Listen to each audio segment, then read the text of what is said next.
আবু সাইদের সেই শাহাদাতের ঘটনা বাংলাদেশে জুলাই বিপ্লবকে দাবানলের মতো উস্কে দিয়েছিল।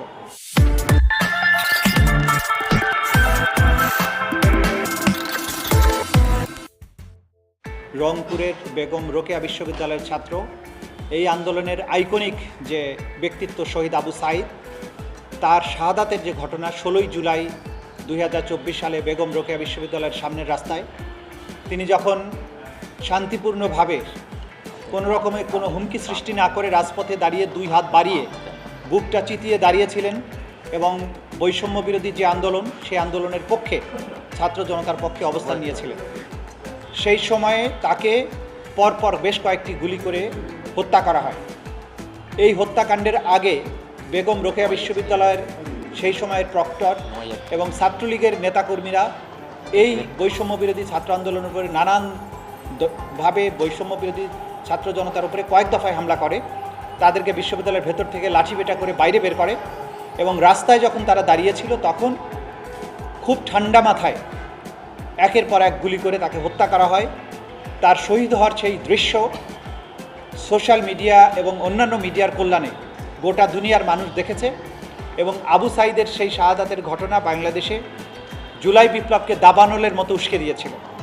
সেই ঘটনায় যারা দায়ী, যারা সরাসরি গুলি করেছিল, তাদের মধ্যে দুজন, একজন হচ্ছেন এসআই আমির হোসেন, আরেকজন কনস্টেবল সুজন চন্দ্র রায়। তারা অলরেডি রংপুরে দায়েরকৃত একটি মামলায় জেল হাজতে আটক আছেন। পাশাপাশি সেই সময়ে রোকেয়া বিশ্ববিদ্যালয়ের যিনি প্রক্টর ছিলেন শরীফুল ইসলাম, তিনি এবং এমরান চৌধুরী আকাশ, ছাত্রলীগের বেগম রোকেয়া বিশ্ববিদ্যালয়ের তদানীন্তন সাধারণ সম্পাদক, যারা এই হামলার সাথে সরাসরি সম্পৃক্ত ছিলেন, তারা আরেকটি মামলায় গ্রেপ্তার হয়ে জেল হাজতে আছেন। তাদেরকে আন্তর্জাতিক অপরাধ ট্রাইব্যুনালের মামলায় গ্রেপ্তার হিসেবে প্রদর্শন করার জন্য আজকে আমরা একটা আবেদন করেছিলাম। আদালত সেই গ্রেপ্তার দেখানোর আবেদন মঞ্জুর করেছেন। আগামী 9 এপ্রিল তাদেরকে এই ট্রাইব্যুনালে প্রডিউস করার জন্য নির্দেশ দিয়েছেন এবং এই মামলার নির্ধারিত তারিখ, আগামী তারিখ হবে 9 এপ্রিল। 9 এপ্রিলের মধ্যেই আমরা আশা করছি আবু সাইদের ঘটনার তদন্ত রিপোর্ট এই আদালতে দাখিল করা সম্ভব হবে। সেই তদন্ত রিপোর্টে সরাসরি আমরা যেটা দেখেছি, আমাদের তদন্ত সংস্থা, যে প্রধান আসামি শেখ হাসিনা সহ তার নির্দেশেই গোটা বাংলাদেশ জুড়ে এই অপরাধ সংগঠিত হয় এবং গ্রাউন্ড লেভেলে যে সমস্ত অফিসাররা এই মামলার ঘটনার সংগঠিত করে তাদেরকে সহ 9 এপ্রিলের মধ্যে আশা করছি আমরা তদন্ত রিপোর্ট দাখিল করতে সক্ষম হব। এই মামলার প্রধান আসামি কে? সব মামলারই প্রধান আসামি শেখ হাসিনা, কিন্তু আপনাদেরকে যেটা আমরা বলেছি আগেও, যে যেহেতু আমরা এটা ক্রাইমস অ্যাগেনস্ট হিউম্যানিটির মামলাতে কমন রেসপন্সিবিলিটির কারণে আমরা প্রত্যেক ব্যক্তি কেন্দ্রিক ভাগ ভাগ করে মামলাটা করব।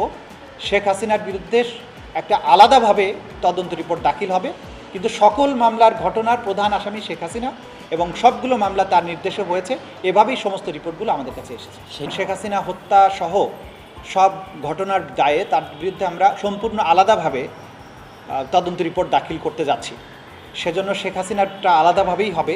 আবু সাইদের ঘটনায় শেখ হাসিনার হুকুমের কথা সব কিছু উল্লেখ থাকবে, কিন্তু এইখানে শেখ হাসিনা বাদে বাকি যারা পারপিট্রেটর গ্রাউন্ডে ছিলেন তাদের বিরুদ্ধে রিপোর্টটা দাখিল হবে। আর মোট আসামি কত হবে সেটা তদন্ত রিপোর্ট যখন আমরা পাবো তখন বলা যাবে। এখন পর্যন্ত আমরা 4 জনকে এই মামলার অভিযুক্ত হিসাবে আজকে কোর্টের কাছ থেকে আদেশ পেয়েছি। এটি হচ্ছে জুলাই বিপ্লবের আইকনিক ঘটনা, কিন্তু এই মামলাটা দায়ের করতে আপনারা এতটা সময় নিলেন কেন? এটার কারণ হচ্ছে যে তদন্ত আমরা ঢাকা কেন্দ্রিক যে ঘটনাগুলো ঘটেছে সেগুলোর ব্যাপারে আমরা প্রধানত মনোসংযোগ করেছিলাম, কারণ ব্যাপক মাত্রার নিষ্ঠুরতা হয়েছে ঢাকায়, সেগুলোর এভিডেন্স যাতে নষ্ট না হয় সেই ব্যাপারে আমরা বেশি মনোযোগী ছিলাম। রংপুরের ব্যাপারে তদন্ত আমাদের অব্যাহত ছিল এবং রংপুরে যেহেতু 2টো মামলা হয়েছে, একটা হচ্ছে পুলিশ বাদী হয়ে করেছে আর একটা তো তার ভাই করেছে, যেহেতু পুরো ঘটনার তথ্য প্রমাণাদি আমাদের হাতে চলে এসেছিল, সেজন্য আমরা খুব বেশি ওয়ারিড ছিলাম না রংপুরটাকে নিয়ে। আমরা অন্যান্য ঢাকার যে নিষ্ঠুরতার ঘটনাগুলো সেগুলোর ব্যাপারে বেশি মনোযোগী ছিলাম। তো এটা রিপোর্ট তৈরি হয়ে গেছে, রিপোর্ট আসলে সব কিছু ক্লিয়ার হয়ে যাবে আপনাদের সামনে। ট্রাইব্যুনালের থেকে যাদের বিরুদ্ধে গ্রেপ্তারি পরোয়ানা জারি হয়েছে তাদের গ্রেপ্তার করার ব্যাপারে প্রশাসনের পক্ষ থেকে যেটা আমি বলবো অসহযোগিতা না, এটা ছিল তাদের ভেঙে পড়া একটা প্রশাসন, তারা আমাদের সাহায্য করতে পারেনি এবং 2-একটা জায়গার থেকে অসহযোগিতা ছিল। তবে ক্রমান্বয়ে সেই পরিস্থিতির উন্নতি হয়েছে, যেটা আপনি প্রশ্ন করেছেন, উন্নতি হয়েছে এবং তারা এখন আগের চেয়ে অনেক বেশি এফিসিয়েন্সি দেখাতে পারছেন এবং আসামি গ্রেপ্তারের ক্ষেত্রেও তারা সফল হচ্ছেন। সুতরাং আগের চেয়ে অবস্থার পরিবর্তন হয়েছে। শহীদ পরিবারগুলো যে অভিযোগগুলো করেছেন সেখানে দুই ধরনের আসামি আছে। একটা হচ্ছে ট্রাইব্যুনালের থেকে যাদের বিরুদ্ধে গ্রেপ্তারি পরোয়ানা জারি হয়েছে তারা, আরেকটা হচ্ছে যে থানাগুলোতে যে মামলা হয়েছে সেখানে। তো থানার যে মামলাগুলোতে সেখানে অনেক বেশি আসামি আছে। স্থানীয় প্রশাসন তাদের গ্রেপ্তারের ব্যাপারে কিছুটা সমস্যা সেখানে আছে বলে আমরা জেনেছি, কিন্তু সেটা যেহেতু আমাদের ব্যাপার না, এই বিষয়ে প্রশ্নের জবাব দেওয়াটা আমি সঠিক মনে করছি না। আমাদের মামলার সাথে রিলেটেড যেগুলো সেগুলো নিয়ে আমরা কাজ করছি। আগের চেয়ে পরিস্থিতির উন্নতি হয়েছে এটুকু বলতে পারি।